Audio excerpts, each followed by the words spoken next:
여러분 안녕하세요. 우리 옛 이야기 중에는 남의 것을 탐내거나 지나친 욕심을 부려 벌을 받게 되는 이야기가 참 많습니다. 그와 반대로 선행을 베풀면 당장은 힘들고 어려운 일들도 잘 해결되곤 하죠. 오늘 함께할 이야기도 그런 이야기랍니다. 똥벼락.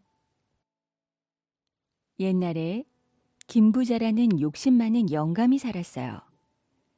김부자는 돌쇠 아버지를 30년 동안 머슴으로 부려먹었습니다. 그러고는 세경이랍시고 내놓은 것이 풀 한 폭이 자라지 않는 돌밭이었죠. 그래도 돌쇠 아버지는 너무 기뻤어요. 그래, 처음부터 기름진 밭이 있나? 그렇게 말하며 손에 피가 나도록 돌을 골라냈습니다.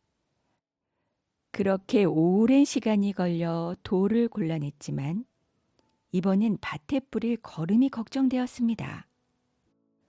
워낙 가난한 살림살이라 마땅한 거름이 없었으니까요. 그렇게 해서 돌쇠네는 그때부터 죽기 살기로 똥을 모았어요. 먼 데서 놀던 돌쇠도 똥이 마려우면 불이 나게 집으로 달려왔죠. 길거리에 굴러다니는 개똥만 봐도 똥이다. 하고 금덩이처럼 귀하게 들고 왔어요. 그러던 어느 날 돌쇠 아버지가 산 너머 잔칫집에 가게 되었습니다. 모처럼 잘 차린 상을 받았는데 갑자기 배가 스르르 아팠어요. 아이고, 귀한 똥을 밖에서 놓을 수는 없지. 돌쇠 아버지는 벌떡 일어나 똥구멍을 꼭 우물인 채 집을 향해 달렸습니다. 그런데 산 중턱에 이르자 꾸르륵 꾸르륵 똥이 당장이라도 밀고 나올 것 같았어요. 아이고, 안 되겠다. 싸서라도 가져가야겠어.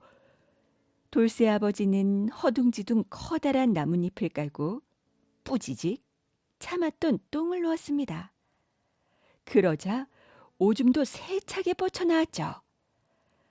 어찌나 세차게 뻗쳤던지 그만 낮잠 자던 산도깨비 얼굴에 폭포처럼 쏟아지고 말았어요.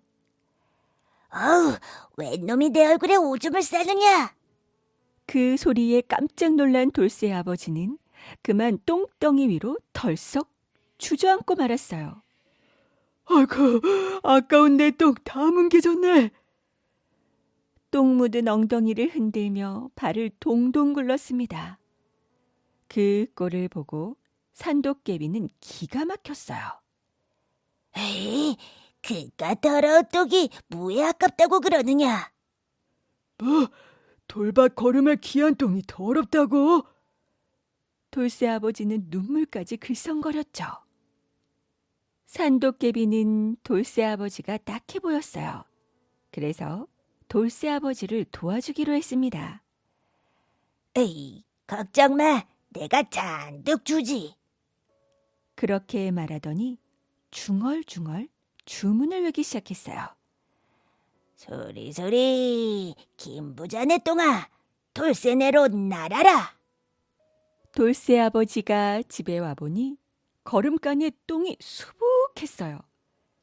들큼한 똥 냄새가 밥보다도 반가웠죠.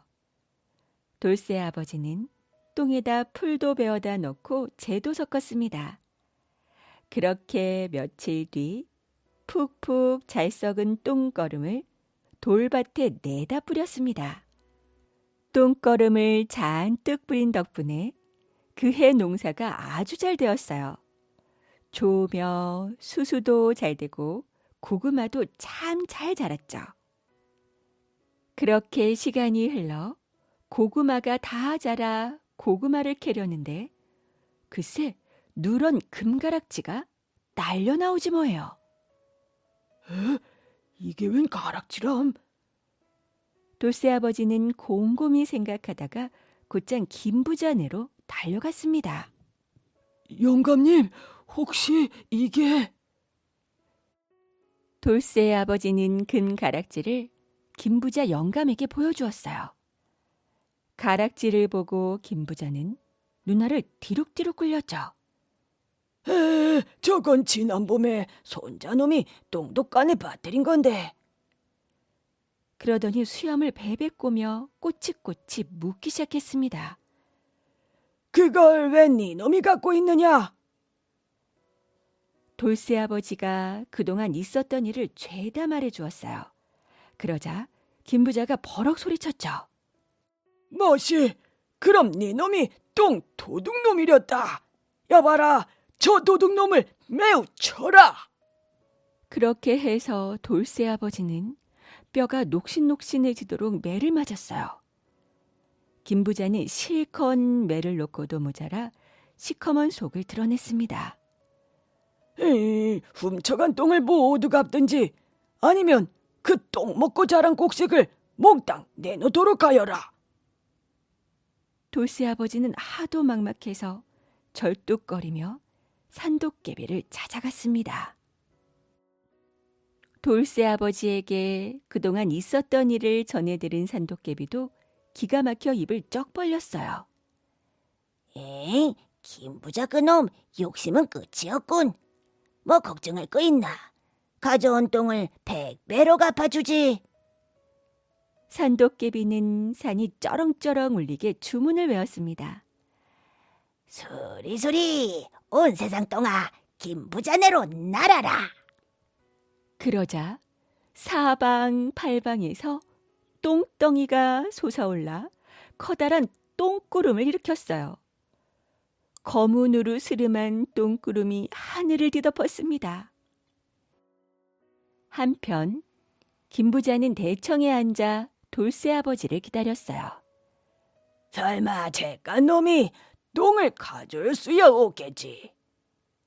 그러던 차에 무언가 마당에 퍽 하고 떨어졌죠. 옳거니 곡식이 왔구나. 김부자는 한달음에 마당으로 달려나갔습니다. 바로 그때 온갖 똥덩이가 김부자 머리 위로 쏟아졌어요. 굵직한 똥자루똥, 질퍽질퍽 물지똥, 된똥, 산똥, 피똥, 페네똥, 개똥, 소똥, 말똥, 돼지똥, 처덕처덕 후둑후둑 사정없이 쏟아져 내렸습니다. 아이고, 이게 웬 똥벼락이야? 김부자가 이리 뛰고 저리 뛰지만 피할 틈도 없이 촘촘하게 내리꽂혔어요. 푸드득 푸드득 퍼드득 퍼드득. 그렇게 밤새도록 똥벼락이 내리치더니 큼지막한 똥산이 생겼습니다. 이 똥 저 똥 잘 섞인 거름산이었죠. 그리고 온 동네 사람들이 산을 헐어서 똥거름을 가져다 농사를 지었더니 이듬해 흥겨운 풍년 노래가 오래오래 울려 퍼졌답니다. 착한 동생과 못된 형. 옛날에 어떤 형제가 있었는데 너무 가난해 하루에 한 끼도 제대로 못 먹었습니다. 그래서 둘은 집을 떠나 돈을 벌기로 했어요. 한참을 가다 보니 두 갈래 길이 나왔죠. 둘은 10년 후에 그 자리에서 다시 만나기로 하고 헤어졌습니다. 동생은 형이랑 헤어지는 게 너무 슬펐지만 형은 뒤돌아보지도 않고 뚜벅뚜벅 길을 떠났어요. 그렇게 어느덧 10년이 흘렀습니다. 형제는 두 갈래 길 앞에서 다시 만났어요. 형은 그동안 빈둥빈둥 놀기만 해서 누더기 옷에 빈손으로 돌아왔어요. 하지만 동생은 이 일 저 일 열심히 해서 말쑥한 옷에 돈이며 비단이며 이것저것 많이 가지고 왔습니다. 형, 그동안 잘 지냈습니까? 아니, 이게 모두 웬 거냐? 형은 동생이 가지고 온 것들을 보고 눈이 휘둥그레졌어요. 그리고 와락 욕심이 생겼죠. 형은 동생이 잠든 틈에 동생에게 죄를 뿌려 장님을 만들고 동생이 가진 것들을 모두 빼앗아 화다닥 달아나 버렸습니다. 꼼짝없이 장님이 된 동생은 더듬더듬 헤매다가 어느 마을로 돌아가게 되었어요. 동생은 목이 말라 사람들에게 말했죠. 여보세요, 물 한 그릇만 주십시오. 그러자 마을 사람들이 한숨을 쉬며 말했어요. 이보게, 이 동네는 물이 없어서 먼 데까지 가서 길어와야 한다네. 자네한테 줄 물이 없으니 다른 곳으로 가보게나. 동생은 더듬더듬 헤매다 다시 어느 마을로 들어가게 되었습니다. 동생은 배가 고파 어떤 부잣집 대문을 두드렸어요. 여보세요, 밥 한 술만 주세요. 그러자 하인이 나와서 말했죠. 이보게, 이 집 딸이 병에 걸려 다 죽게 생겼다네. 밥이고 뭐고 정신이 없으니 다른 곳으로 가보게나. 할 일 없이 동생은 물도 밥도 못 얻어먹고 들길 산길을 헤매고 다녔습니다. 그러다 산속 어느 외딴 빈집에 들어가게 되었어요. 밤이 되자 도깨비들이 웅성웅성 집 안으로 들어왔죠. 동생은 겁이 더럭 나서 얼른 대들보 위로 올라가 숨었어요. 그러자 한 도깨비가 말을 꺼냈습니다. 세상에 말이야, 어떤 사람이 눈이 멀어 쩔쩔매더라고. 저기 동쪽에 있는 복숭아 나무 잎을 따서 눈에 비비면 당장에 눈을 뜰 수 있을 텐데 말이야. 사람들은 아무것도 모른단 말이지. 그러자 다른 도깨비가 말했어요. 저 윗마을에서 물이 없어 고생하더라고. 마을 한가운데 있는 큰 나무를 베어내고 그 아래를 파면 물이 콸콸 솟구칠 텐데 사람들은 도대체 아는 것이 없어. 그러자 또 한 도깨비가 말했죠.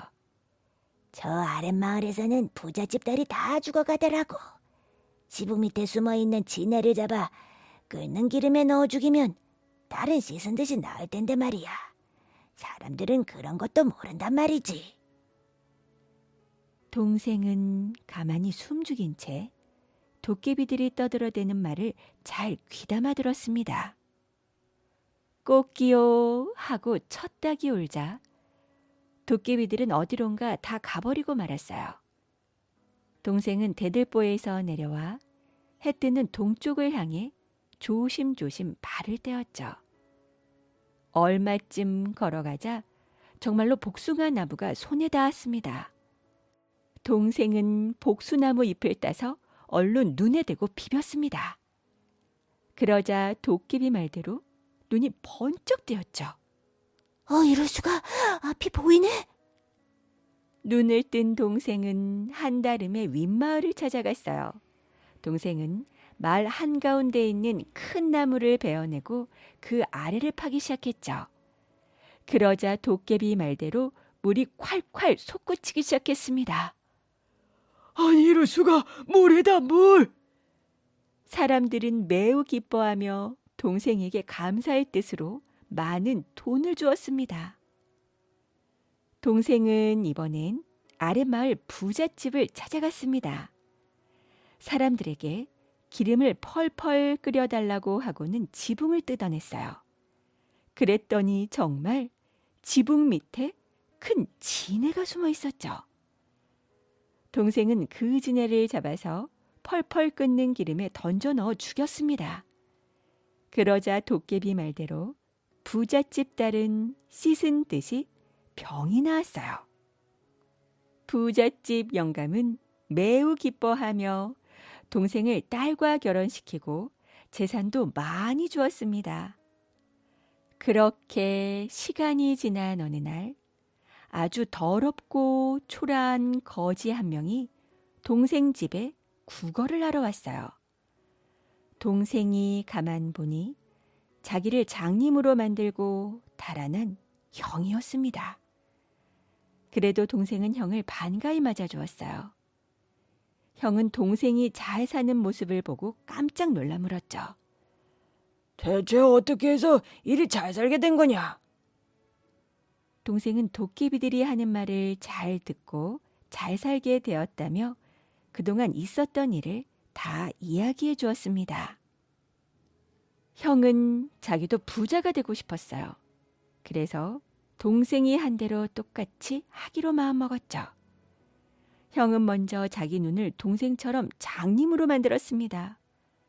그러고는 더듬더듬 도깨비가 모이는 빈집을 찾아갔어요. 형은 일찌감치 빈집 대들보 위로 올라가 숨어 있었습니다. 이윽고 밤이 되자 왁자지껄 도깨비들이 들어오는 소리가 났어요. 그리고 한 도깨비가 말을 꺼냈죠. 안 별일도 다 있지.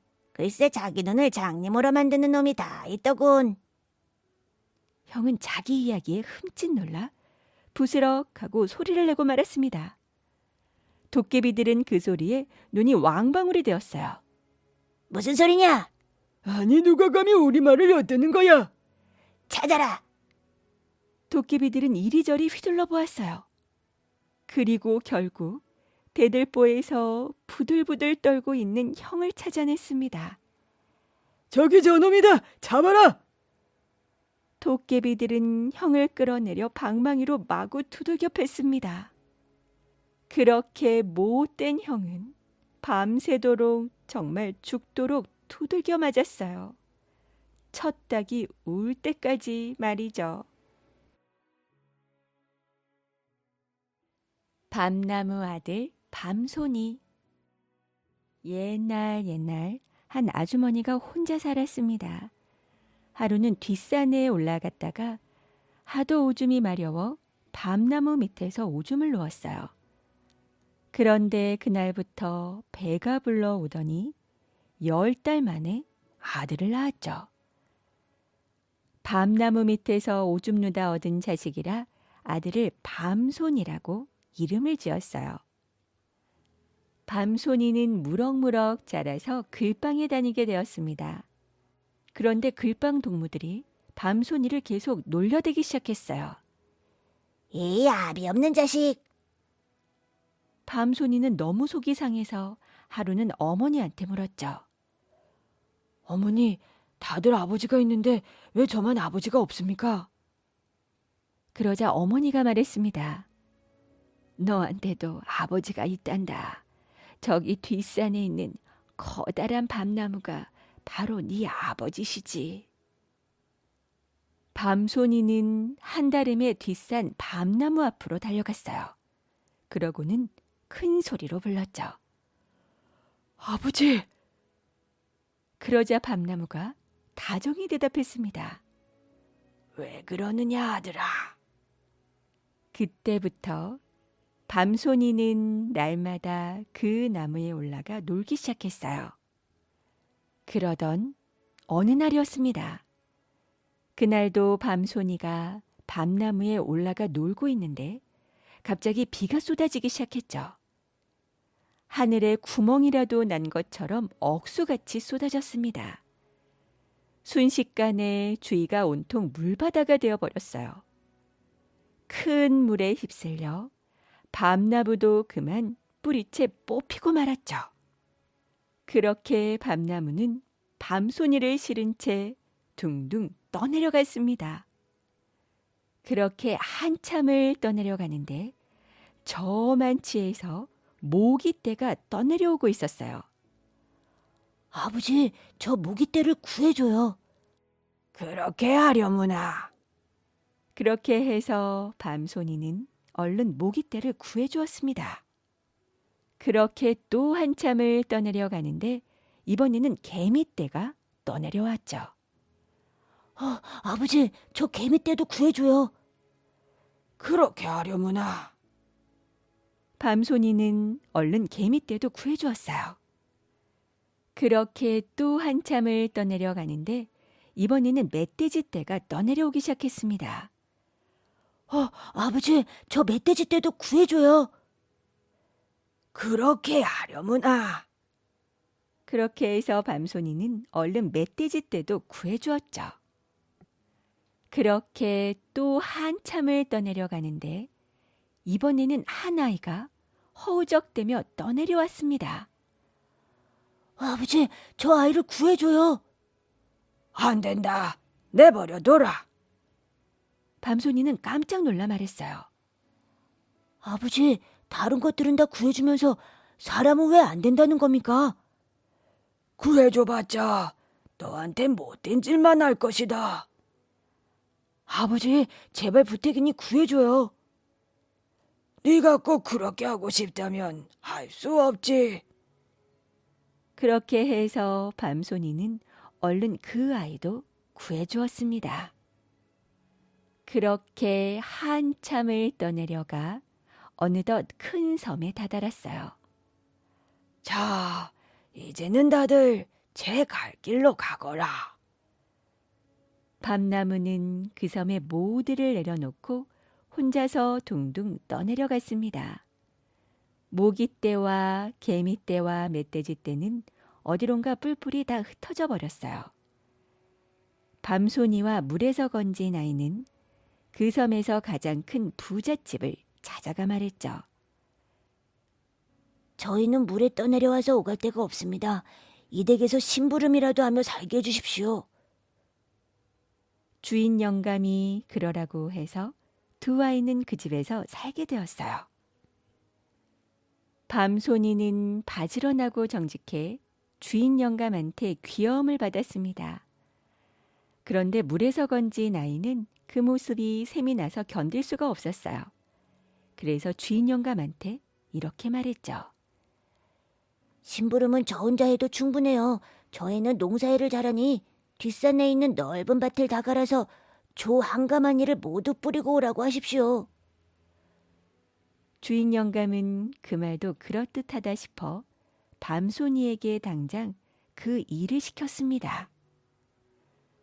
밤손이는 할 수 없이 조 한가마니를 지게에 지고 밭으로 나갔어요. 밭은 끝도 없이 넓은 데다 자갈투성이었습니다. 하지만 밤손이는 괭이질을 해서 밭을 열심히 갈았어요. 하지만 해도 끝이 없었죠. 밤손이가 한숨을 푹푹 쉬고 있는데 어디선가 멧돼지 떼가 우르르 나타나더니 물었어요. 밤손이야, 왜 한숨을 푹푹 쉬고 있니? 이 밭을 다 갈아서 조 한가마니를 모두 뿌려야 되는데 하도 막막해서 그래. 그러자 멧돼지 떼가 한 줄로 쭉 늘어서더니 그 주둥이로 넓은 밭을 순식간에 다 갈아주었어요. 그렇게 해서 밤손이는 금방 조 한가마니를 모두 뿌리고 집으로 돌아올 수 있었습니다. 주인 영감이 기뻐하며 밤손이를 칭찬하자 물에서 건진 아이는 약이 올라 견딜 수가 없었어요. 어떻게 벌써 그 밭을 다 갈아서 조 한가마니를 모두 뿌렸겠어요. 어디다 갖다 버리고 온 게 틀림없으니 그 조 한가마니를 도로다 주워오라고 하십시오. 주인 영감은 그 말도 그럴듯하다 싶어 밤손이에게 당장 그렇게 일을 시켰습니다. 밤손이는 밭으로 나가 조를 한 알 한 알 열심히 주었어요. 하지만 해도 끝이 없었죠. 이번에도 밤손이가 한숨을 푹푹 쉬고 있는데 어디선가 개미떼가 바글바글 나타나더니 물었어요. 밤손이야, 왜 한숨을 푹푹 쉬고 있니? 밭에 뿌린 조 한가마니를 도로 다 주워야 되는데 하도 막막해서 그래. 그러자 개미떼가 밭에 쫙 깔리더니 그 많은 조알들을 순식간에 몽땅 물어왔습니다. 밤손이는 조 한가마니를 한 알도 남김없이 다시 걷어 집으로 돌아올 수 있었어요. 주인 영감은 기뻐하며 밤손이를 칭찬했죠. 그러던 어느 날 주인 영감은 자기 딸과 여자 종을 똑같이 꾸며서 한 명은 동쪽에 한 명은 서쪽에 세워놓았어요. 그런 다음 밤손이와 물에서 건진 아이를 불러놓고 말했죠. 자, 여기 처녀들이 서 있는데 하나는 내 딸이고 또 하나는 우리 집 종이다. 둘 중에서 내 딸을 고르는 사람과 딸아이를 결혼시키겠다. 그러자 물에서 건진 아이는 어떻게든 이 집 딸과 결혼하려고 동쪽으로 갔다 서쪽으로 갔다 허둥지둥 정신이 없었습니다. 하지만 밤송이는 가만히 서서 누가 이 집 딸일까 곰곰이 생각했어요. 바로 그때 갑자기 귓가에 모기떼가 몰려와 앵앵 우는데 그 소리를 자세히 들으니 동쪽 동쪽 하는 거예요. 밤송이는 그 말에 얼른 동쪽에 있는 처녀를 붙잡았습니다. 그 처녀는 바로 주인 영감의 딸이었어요. 그렇게 착하고 성실했던 밤송이는 주인 영감의 딸과 결혼해서 아주 행복하게 잘 살았답니다. 오늘의 이야기 재미있게 잘 들으셨나요? 그럼 다음 시간에 더 재미있는 이야기로 찾아뵐게요.